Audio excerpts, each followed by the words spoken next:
दोस्तों, ये कहानी एक ऐसे गांव की है जहां की सभी औरतों के दांत आकार में बहुत बड़े, टेढ़े मेढ़े और नुकीले हैं। देखने में तो ये किसी चुड़ैल या शैतान का रूप लगती है। अगर कमजोर दिल का कोई इंसान इन्हें अचानक से देख ले तो उसे तुरंत दिल का दौरा पड़ जाए। पर पहले ये औरतें ऐसी नहीं थी। कहते हैं कि इस गांव पर किसी चुड़ैल का साया है और उसी ने गांव की औरतों को ये श्राप दिया है। कोई नहीं जानता ये चुड़ैल कहां से आई है। तो आइए विस्तार से इस कहानी को जानते हैं। इसी रहस्यमय गांव में सिमरन नाम की एक लड़की रहती है। उसके दांत भी आकार में वैसे ही हैं, जिसकी वजह से कहीं भी उसका रिश्ता तय नहीं हो पा रहा है। लोग उसके दांत देखकर ही डर जाते हैं और रिश्ता तोड़कर चले जाते हैं। अब तक ऐसे अनगिनत रिश्ते टूट चुके हैं, जिसकी वजह से सिमरन अब बहुत उदास रहने लगती है। उसकी ये उदासी उसकी बूढ़ी दादी से देखी नहीं जाती, जिनका नाम राधा है। गांव में सभी लोग उन्हें राधा माँ बुलाते हैं। वो उसे अपने पास बुलाती हैं और कहती हैं कि मुझे पता है कि तुम अपने लिए आए रिश्ते टूटने की वजह से बहुत दुखी हो, पर बेटी ऐसे हार नहीं मानते, सब ठीक हो जाएगा। इस पर सिमरन रोते हुए कहती है कि कुछ ठीक नहीं होगा दादी, जब तक मेरे ये दांत ऐसे रहेंगे तब तक कुछ ठीक नहीं होगा। पर दादी, मैंने गांव के लोगों से सुना है कि अगर आधी रात को जंगल में मौजूद नारियल के पेड़ के नीचे अपने मुंह में गुड़ डालकर सो जाओ तो वह चुड़ैल पेड़ से उतरकर आती है और तुम्हारे मुंह का गुड़ निकालकर खा जाती है और तुम्हारा चेहरा ठीक कर देती है। पर उसके ऐसे करने तक लड़की को ऐसे सोना है जैसे कि वो मर चुकी है, और अगर ऐसा नहीं हुआ तो वह चुड़ैल उसे मार देती है। क्या ये सब कुछ सच है दादी? हाँ बेटा, सुना तो मैंने भी है। 2 साल पहले रमा गई थी उस जंगल में, आज तक नहीं लौटी और ना ही उसका कुछ पता चला। सब यही कहते हैं कि शायद चुड़ैल ने उसे मार डाला। पर तुम ये सब क्यों पूछ रही हो बेटी? दादी, मैं भी ये करना चाहती हूँ। मैं अब और इस चेहरे के साथ नहीं रह सकती। ये सुनते ही दादी के होश उड़ गए और वो सिमरन पर चिल्लाते हुए बोली कि क्या तुम पागल हो गई हो? तुमने सुना नहीं मैंने अभी क्या बताया?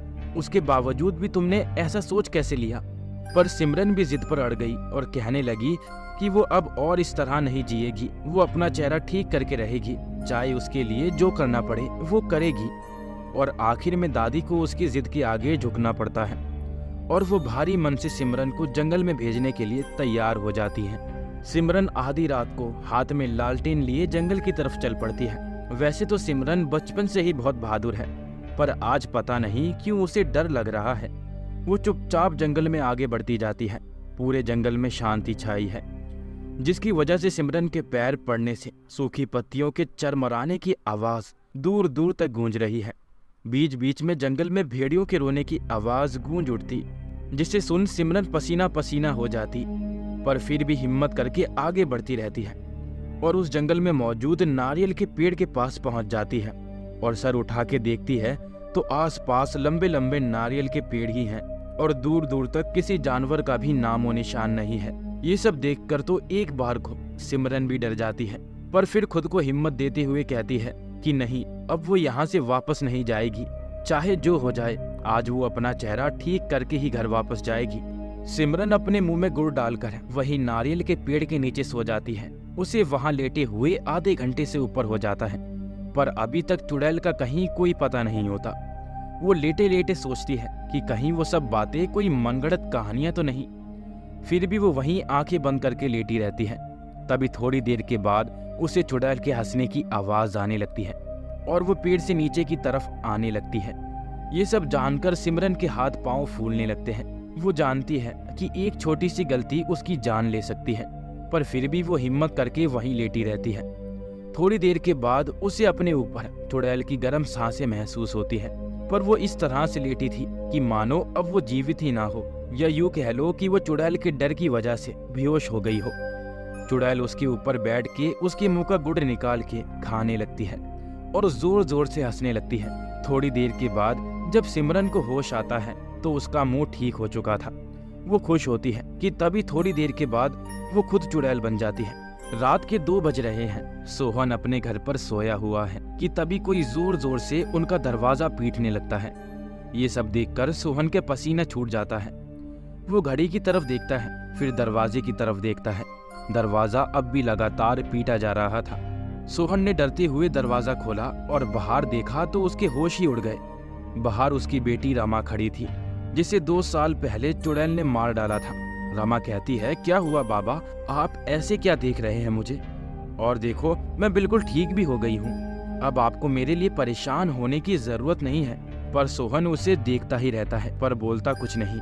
इस पर रमा थोड़ा चिढ़ते हुए कहती है, क्या हुआ बाबा, आप ऐसे क्यों देख रहे हो? ये कहते हुए वो रुक जाती है और घर में मौजूद उसकी तस्वीर पर हार चढ़ा देख उसके तो होश ही उड़ जाते हैं और वो वहीं बेहोश होकर गिर जाती है। सुबह जब उसे होश आता है तो वो देखती है कि सोहन उसके पास ही बैठा है। इस पर वो सोहन से पूछती है कि ये सब क्या है बाबा, और ये मेरी तस्वीर पर हार कैसा? इस पर सोहन कहता है कि तुम 2 साल से कहाँ थी बेटी, हमें तो लगा कि चुड़ैल ने तुम्हें मार दिया। ये सुन के तो रमा के होश ही उड़ गए और वो कांपते हुए बोली, 2 साल कैसे बाबा, मैं अभी कल ही तो गई थी। अब चौंकने की बारी सोहन की थी।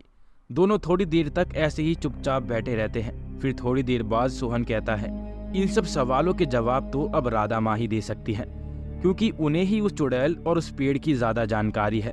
चलो उनके पास। और वो लोग राधा माँ के घर की तरफ चल देते हैं। जब वो लोग राधा माँ के घर पहुँचते हैं तो देखते हैं कि राधा माँ बहुत परेशान है और रो रही है। इस पर जब सोहन उनसे पूछता है कि क्या हुआ, तो वो खुद को संभालते हुए सिमरन से जुड़ी सारी बात बता देती है।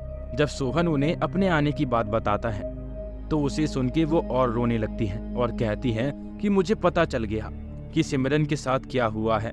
इस पर सोहन उनसे पूछता है तो राधा माँ कहती है कि चुड़ैल का अलग ही रहस्य है। वो जिसके मुंह का गुड़ खाती है उसी के शरीर में प्रवेश कर लेती है और दूसरा शरीर मिलने पर पहले वाले को छोड़ देती है। पहले वो रमा के शरीर में थी और रमा 2 साल चुड़ैल बनके नारियल के पेड़ पर रही, पर जब 2 दिन पहले उसे सिमरन का शरीर मिला तो उसने रमा को छोड़ दिया और सिमरन के शरीर में चली गई।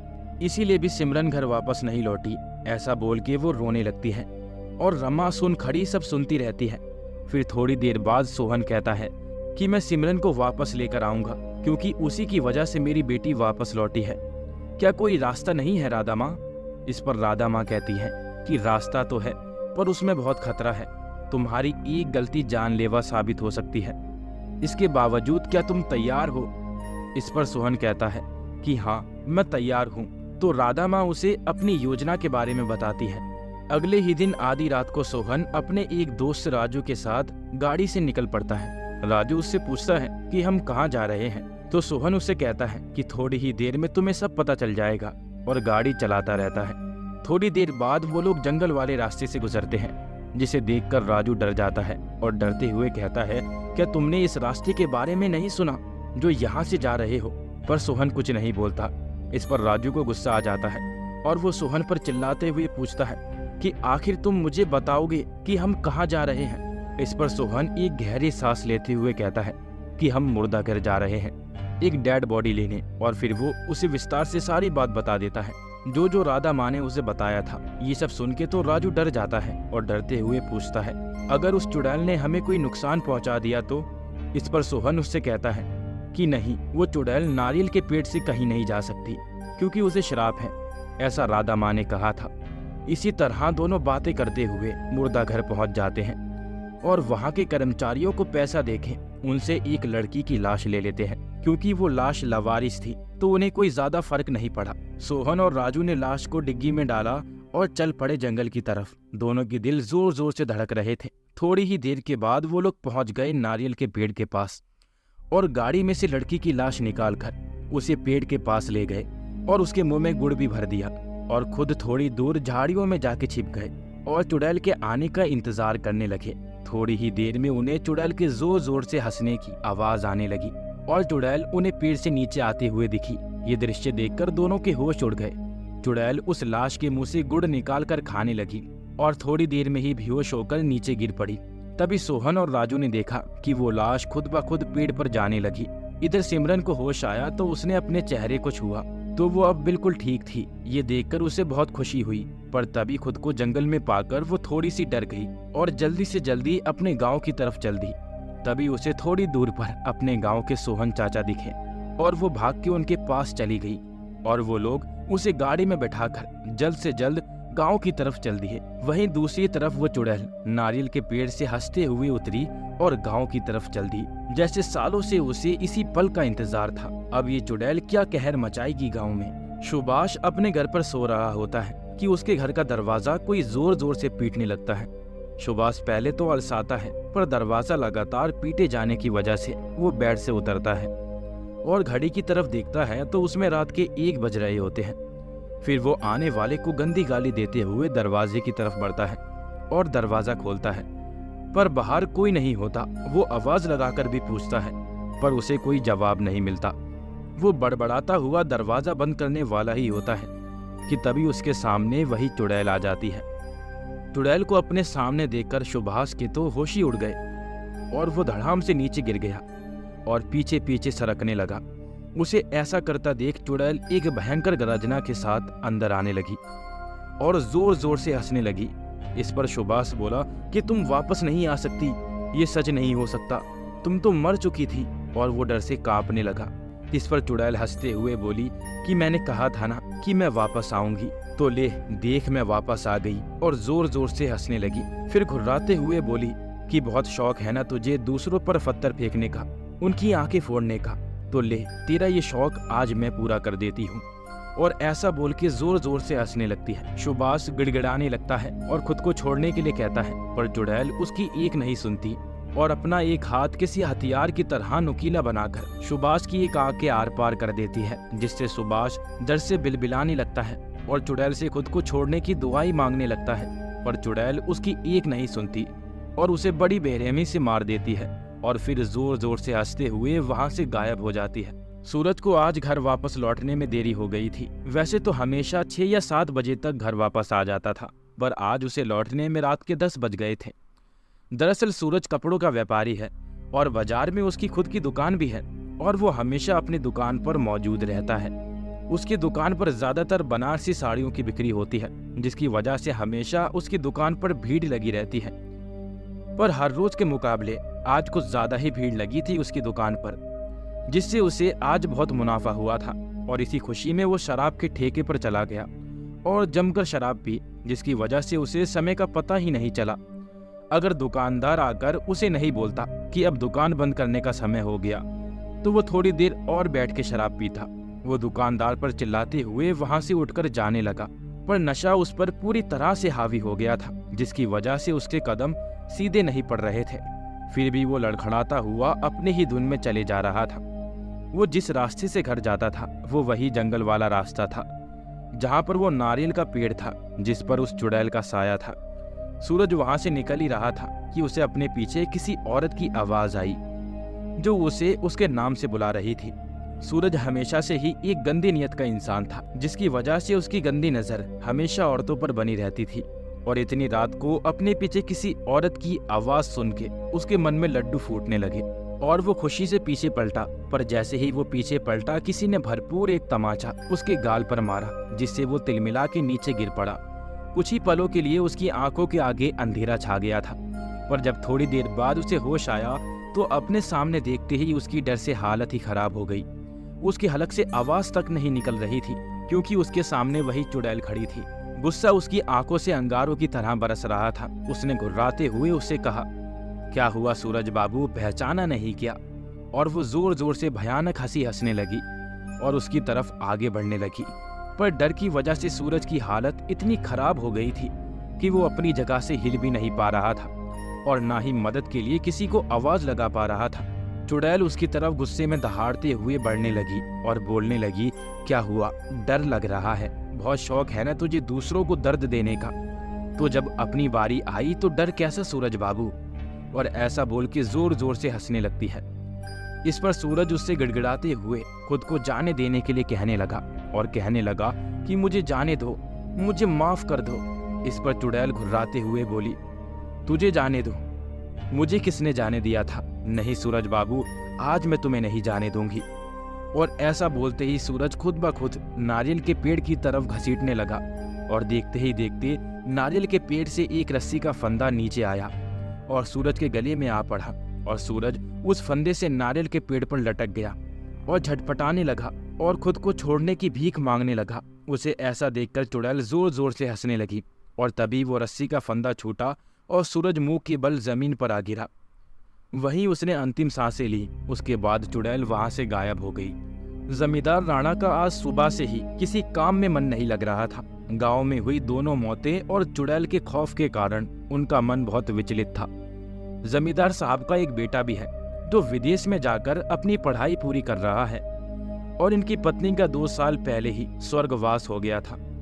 उनका बेटा छुट्टियों में उनसे मिलने आता था और 2-3 दिन रुक के फिर वापस चला जाता था। जमींदार साहब के घर में नौकरों की कमी नहीं थी। उनके सारे काम नौकर ही करते थे।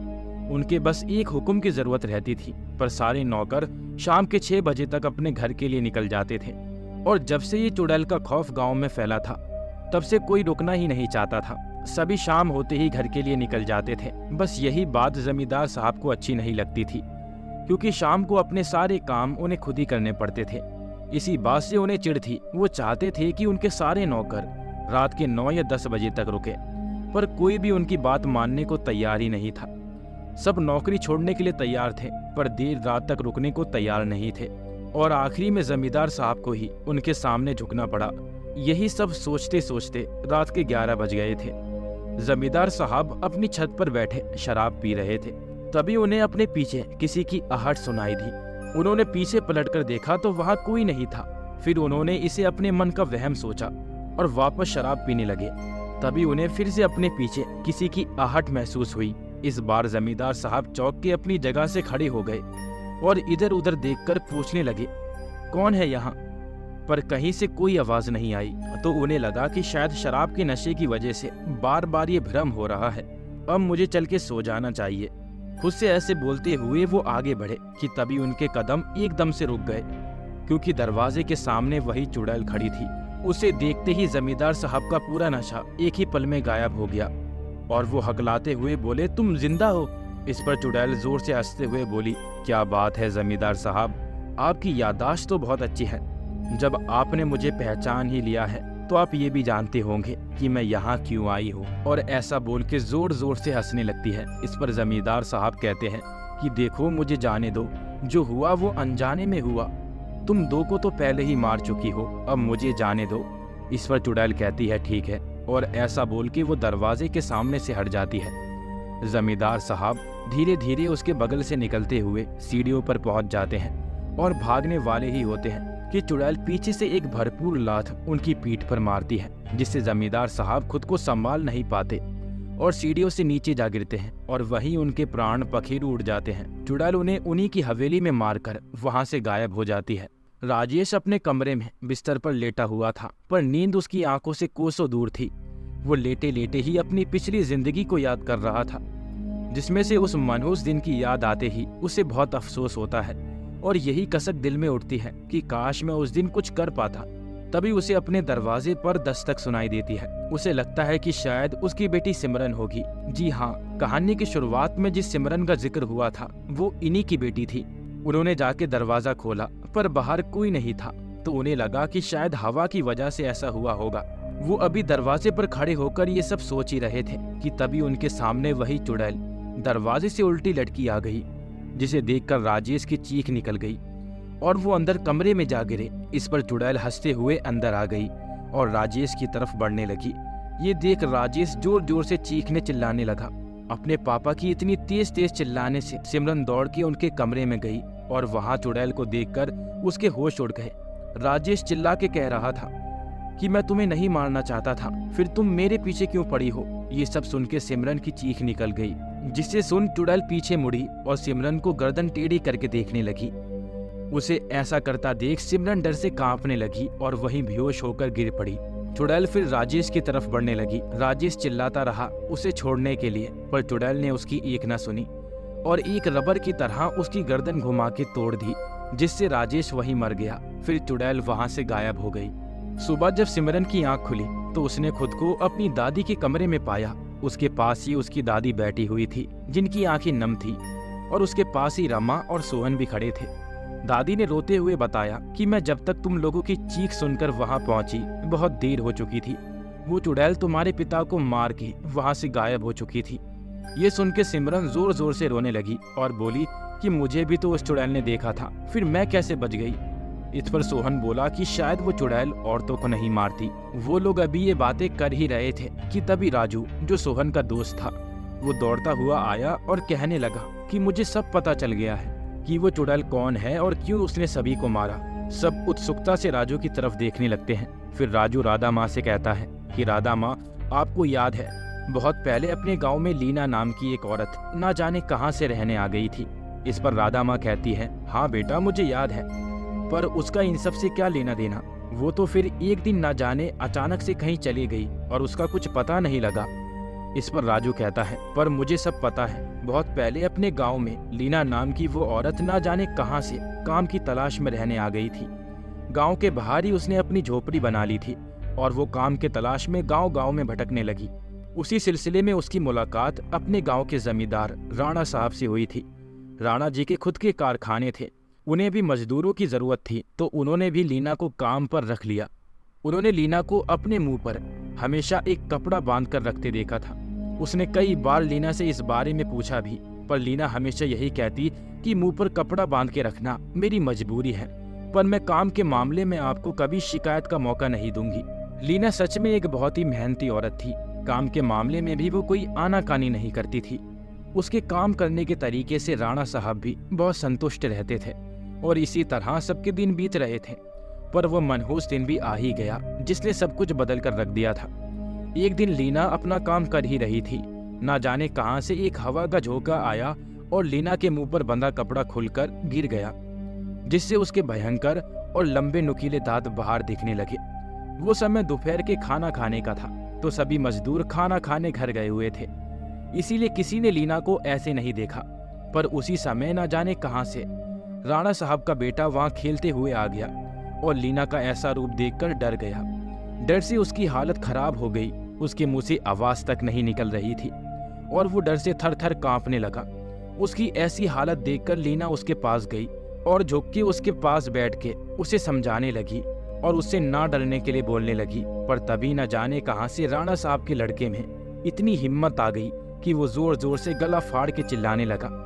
लीना उसे शांत ही करा रही थी कि तभी न जाने राणा साहब वहां पर आ गए और लीना का ऐसा रूप देख के वो भी डर से कांप उठे। पर उनके वहां आने से पहले ही उनका लड़का डर से बेहोश हो गया था। राणा साहब झुककर उसे उठाने लगे, पर वो नहीं उठा, जिसे देख राणा साहब का गुस्सा 7वें आसमान पर पहुंच गया। उन्हें लगा कि उनका बेटा अब कभी नहीं उठेगा। वो गुस्से में लीना की तरफ पलटे और उससे गरजते हुए बोले कि वो उनके बेटे के साथ अभी क्या करने वाली थी। लीना को ऐसे सवाल की उम्मीद नहीं थी और वो डर भरी नजरों से राणा साहब की ओर देखने लगी। उसकी तरफ से कोई जवाब न पाकर राणा साहब गुस्से से तिलमिला उठे और जाके लीना का गला दबाने लगे और उससे बार बार एक ही सवाल पूछते कि वो यहाँ किस मकसद से आई है। लीना उन्हें बार बार समझाती रही, खुद को छोड़ने के लिए मनाती रही, पर राणा साहब ने उसकी एक न सुनी। राणा साहब ने जल्दी ही अपने सभी दोस्तों को बुला लिया, जिसमें सूरज, सुभाष और सिमरन के पापा धीरज भी शामिल थे।